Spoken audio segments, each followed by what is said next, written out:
Hello everyone, आप सभी का स्वागत है स्टडी पिलर पर। स्टडी पिलर पर आप सभी बच्चों का स्वागत है। और आज का हमारा टॉपिक क्या होगा? भू आकृतिक प्रतिक्रियाओं पर हम करने वाले हैं एमसीक्यू। क्योंकि थोड़ी क्लास में हम कर चुके हैं ये टॉपिक, हमें एग्जाम में डील करना है एमसीक्यू में, तो हमें इसकी प्रैक्टिस भी करनी जरूरी है। हमारा पहला क्वेश्चन, वह कौन सा बल है जो पृथ्वी की सतह के कुछ हिस्से को क्या करता है? ऊपर उठाता है या फिर बनाता है? ऑप्शन ए आंतरिक बल, ऑप्शन बी बाह्य बल, ऑप्शन सी हाथों का बल, ऑप्शन डी इनमें से कोई नहीं। तो जल्दी से अपने कमेंट सेक्शन में ना इसका राइट आंसर छाप दो। Option is the right answer, यानी आंतरिक बल। आंतरिक बल क्या करता है? पृथ्वी के का जो धरातल है उसको क्या करता है? उसको असमतल करता है। जो पृथ्वी है हमारी, जो इसका ये है, ये मान लिया हमने इसका धरातल। और जो ये आंतरिक शक्ति होती है ना, जैसे लावा है, ज्वालामुखी है ना, जब ज्वालामुखी फटता है तो लावा ये बाहर निकलता है और यहाँ पे ठंडा के जम जाता है, तो विभिन्न प्रकार की आकृतियां बन जाती हैं, पर्वत बन जाते हैं, पहाड़ बन जाते हैं। तो क्या होता है, उस जगह का हिस्सा है वो ऊपर की तरफ उठ जाता है।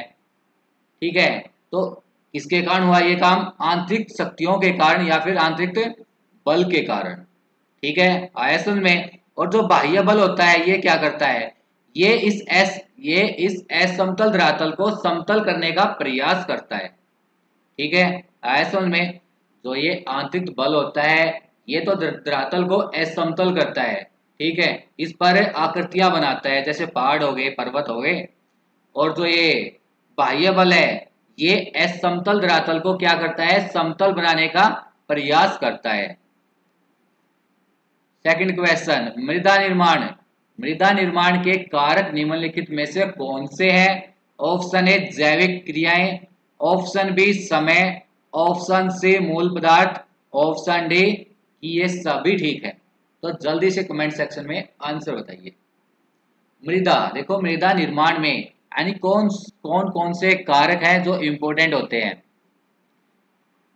मृदा विज्ञान को क्या कहते हैं? पेडोलॉजी।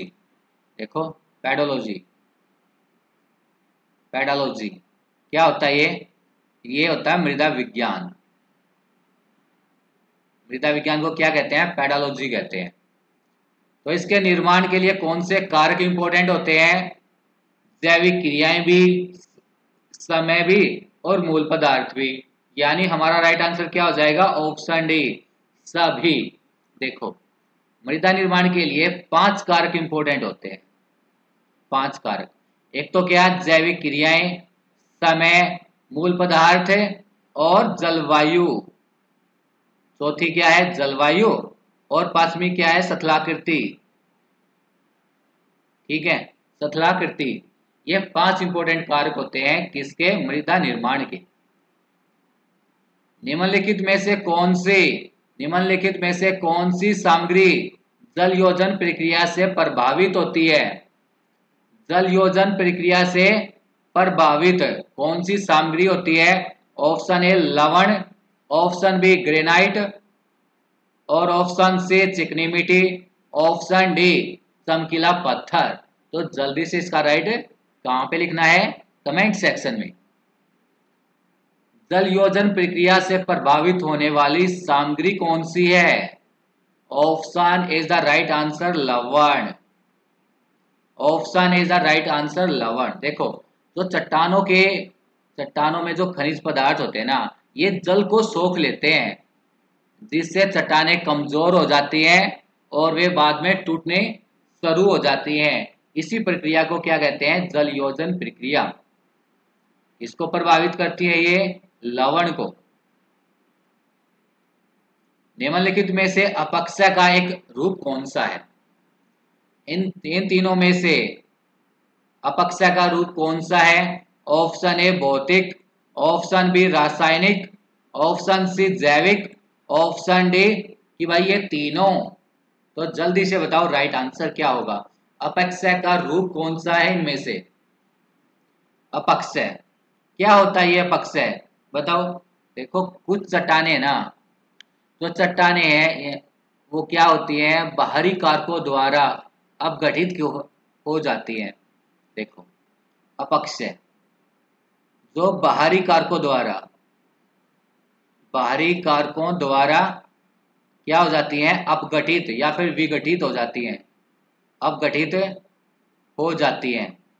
और ये बाह्य कारक कौन कौन से हो सकते हैं, टेम्परेचर हो सकता है, वर्षा हो सकता है। ठीक है, जो चट्टानें बाहरी कारकों के द्वारा अपघटित या विघटित हो जाती हैं वो प्रक्रिया क्या कहलाती है, अपक्षय।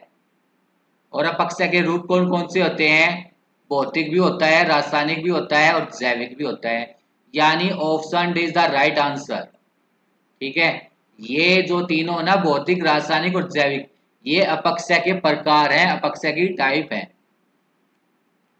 मृदा निर्माण के लिए निम्नलिखित में से कौन से भू आकृति प्रक्रिया सबसे अधिक उत्तरदायी है। ऑप्शन ए अपक्षय, ऑप्शन बी अपर्धन, ऑप्शन सी निक्षेपण, ऑप्शन डी भूसंकलन। तो बताओ जल्दी से, सबसे अधिक उत्तरदायी कौन सी है इन तीन चारों में से, किसके लिए, मृदा निर्माण के लिए। Option is the right answer, यानी अपक्षय। अपर्दन क्यों नहीं होता, देखो अपर्दनों में भी चट्टानों का टूटना होता है, लेकिन अपर्दन में क्या होता है, अपर्दन में जो टुकड़े होते हैं ना उनका क्या होता है, स्थानांतरण होता है। जैसे नदियां हैं, जो नदियों के पानी के साथ जो पदार्थ टूटता है ना उसको अपने साथ बहा कर ले जाता है। ठीक है, तो इसका राइट आंसर क्या होगा, अपक्षय होगा। लोहे में जंग लगना, लोहे में जंग लगना ये कैसी प्रक्रिया है। ऑप्शन ए ऑक्सीकरण, यानी इस प्रक्रिया को क्या कहते हैं, ऑक्सीकरण, अपरधन, वियोजन या फिर जलयोजन। देखो जब हम लोहे को एक खुले स्थान पर रख देते हैं तो उसमें क्या होगा, वो यानी गलना शुरू हो जाता है। लोहे को जब हम किसी खुले स्थान पर छोड़ देते हैं ना तो वहां पर क्या होगा, उसमें गलन शुरू हो जाएगी और वो कमजोर हो जाएगा और मिट्टी में मिल जाएगा। और यह अभिक्रिया क्या कहलाती है, ऑक्सीकरण अभिक्रिया। लोहे में जंग लगना क्या कहलाता है, ऑक्सीकरण। चट्टानों का टूटकर अपने ही स्थान पर बिखर जाना क्या कहलाता है, अपक्षय कहलाता है। अभी मैंने बताया था ना, अपक्षय और अपरदन में यही डिफरेंस होता है। ये चट्टानों में टूटकर अपने ही स्थान पर बिखर जाता है, लेकिन अपरदन में क्या होता है, उसका स्थानांतरण होता है, वो एक स्थान से दूसरे स्थान पर चला जाता है। निम्नलिखित में से कौन सा अपक्षय के प्रमुख अभिकर्ता है, अपक्षय का प्रमुख अभिकर्ता कौन है। ऑप्शन ए टेम्परेचर, ताप, ऑप्शन बी नदी, ऑप्शन सी पवन, ऑप्शन डी सागरीय लहरें। अपक्षय का पूछा है इसने, ना कि अपरदन का, तो ध्यान से राइट आंसर देना इसका। अपक्षय का प्रमुख अभिकर्ता कौन है, टेम्परेचर, तापमान, यानी option is the right answer. निम्नलिखित में से कौन सा भौतिक अपक्षय की प्रतिक्रिया नहीं है, प्रक्रिया नहीं है। इनमें से कौन सी है जो भौतिक अपक्षय की प्रक्रिया नहीं है। ऑप्शन ए विस्तारण, ऑप्शन बी हिमकरण, ऑप्शन सी ऑक्सीकरण, ऑप्शन डी बाहर विनीकरण। भौतिक अपक्षय की प्रक्रिया नहीं है इन चारों में से कौन सी, ऑक्सीकरण, यानी option see the right answer. जो ये ऑक्सीकरण है यानी लोहे पर जंग लगना, ये कहलाता है ऑक्सीकरण। ये कौन सी अभिक्रिया है, रासायनिक, ये रासायनिक अभिक्रिया है। ठीक है, निम्नलिखित में से कौन सा वृत्त संचलन का एक प्रकार है। इन चारों में से वृत्त संचलन का एक प्रकार कौन सा है, भूसंकलन, तीव्र गति, धीमी गति या फिर ये तीनों। तो उपरोक्त सभी, option D is the right answer. जो वृत्त संचलन होता ना, पहले ये बताओ ये होता क्या है, वृत्त संचलन क्या होता है। देखो जो सेल होती है ना, यानी जो चट्टाने होती है उनका जो मलबा है, ठीक है, सेलों का जो मलबा होता है वो गुरुत्वाकर्षण बल के द्वारा सैलों का जो मलबा होता है, मलबा क्या होता है, टुकड़े, सैलों के जो टुकड़े होते हैं वो गुरुत्वाकर्षण बल के कारण जो ढाल होती है ना उसी के अनुरूप क्या होता है, उनका स्थानांतरण होता है।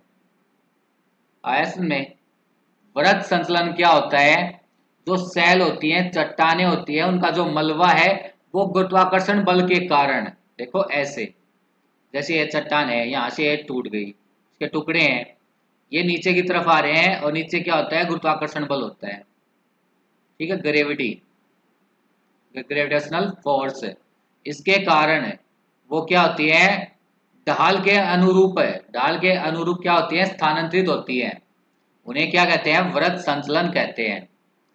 तो इसका प्रकार कौन सा है, भूसंकलन भी है, तीव्र गति से और धीमी गति, उपरोक्त सभी इसका राइट आंसर है।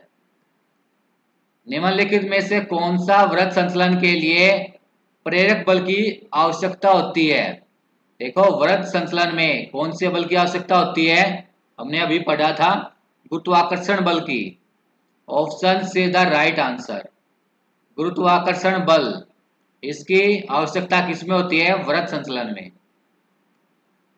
अपर्दन, अपर्दन के भू आकृति संबंध कारण क्या है, बताओ जल्दी से। देखो अपर्दन के जो भू आकृति संबंधी कारण क्या है, कौन से कारक हैं अपर्दन के, भूमिगत जल, वायु, बहता हुआ पानी, या फिर सभी सभी।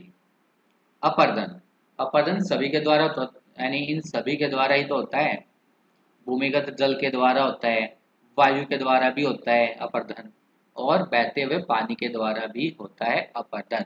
अपर्दन में क्या होता है, जो चट्टानों के टुकड़े हैं उनका स्थानांतरण होता है एक स्थान से दूसरे स्थान पर, ठीक है, और उनके कारक ये होते हैं, यानी ये इनके द्वारा, ठीक है, इनके द्वारा क्या होता है, उन जो पदार्थ होते हैं या फिर आप ये कह लो मलबा होता है, उनका स्थानांतरण इनके द्वारा होता है, भूमिगत जल के द्वारा, वायु के द्वारा और बहते हुए पानी के द्वारा, ठीक है। अगर उनका स्थानांतरण होता है तो वो क्या कहलाता है, अपर्दन कहलाता है। अगर वो टूटकर वहीं पे बिखर जाता है तो उसे क्या कहते हैं, अपक्षय कहते हैं, ठीक है।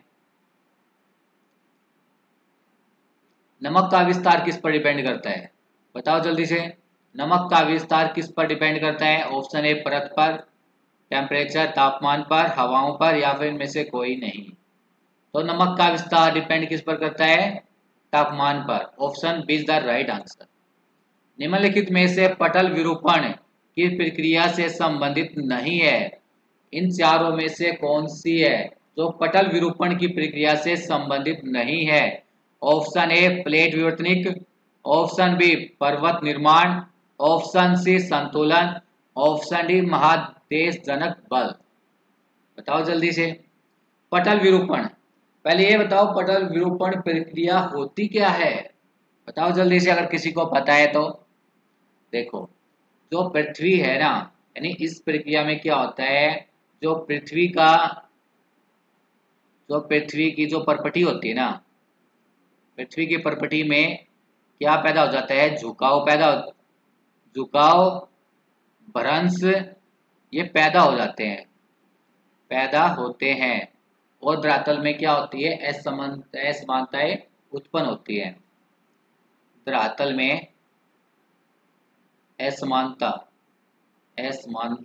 उत्पन्न हो जाती है, उत्पन्न होती है। देखो असमानता का मतलब क्या है, भूमि पर, धरातल पर, कहीं कहीं पर तो देखो धरातल पर बड़े बड़े पहाड़ हैं, कहीं बिल्कुल यानी समतल भी है, मैदान भाग है वो बिल्कुल समतल हो गए, और कुछ यहाँ पे हमें हिमालय हो गया। अभी यहाँ पे क्या है, यहाँ पे ऐसा क्षेत्र है, पहाड़ी क्षेत्र, जो भाई असमतल ना, पहाड़ कैसे होते हैं, ऊंचे नीचे ऊंचे नीचे, ठीक है, यानी वहां पर कैसी भूमि है, असमतल भूमि है। तो ये थी आपकी पटल विरूपण की प्रक्रिया, और इससे संबंधित कौन सा नहीं है, संतुलन भी इससे संबंधित है, पर्वत निर्माण भी इससे संबंधित है, और प्लेट विवर्तनिकी भी इससे संबंधित है।